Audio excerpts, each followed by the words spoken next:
ישר בכלל. זה לא ישר, זה עקום להלאה.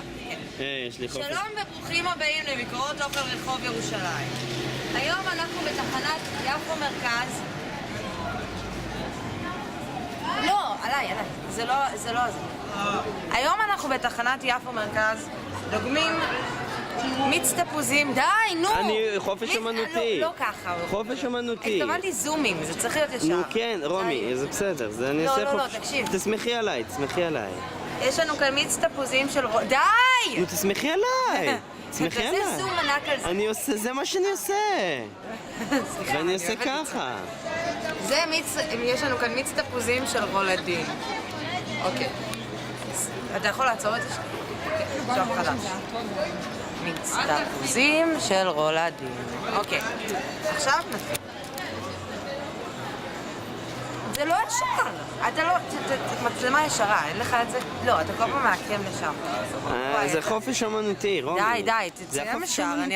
אחר כך זה בעיה לערוך את זה. אבל זה חופש אמנותי. אני לא יודע להחזיק ישר. אבל אני אעשה בכוונה כאלה. אני רוצה לסיים עם זה, זה נראה מגעיל.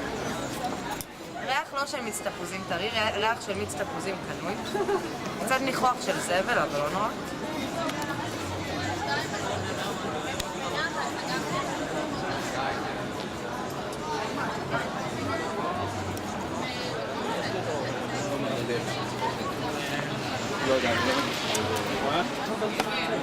אוקיי.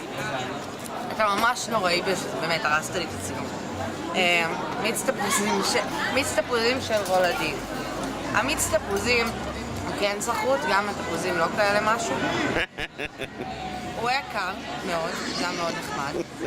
לא מימי, לא שמו בזה קרח. אוקיי, סליחה. וואי. לא מימי, לא שמו בזה קרח.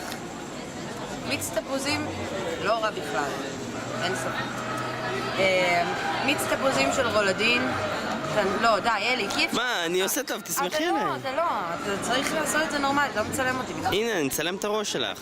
די, נו, אלי, בבקשה תצלם את זה נורמלי. נו. אתה משגע אותי בזה. מיץ תפוזים של רולדין. מיץ תפוזים של רולדין. די. די, חלאס. זה לא מצחיק, אני רוצה ללכת מפה. מיץ תפוזים של רולדין. 7.5 מתוך 10. אתה מטומטם. ויש לי עכשיו 2 דקות לערוך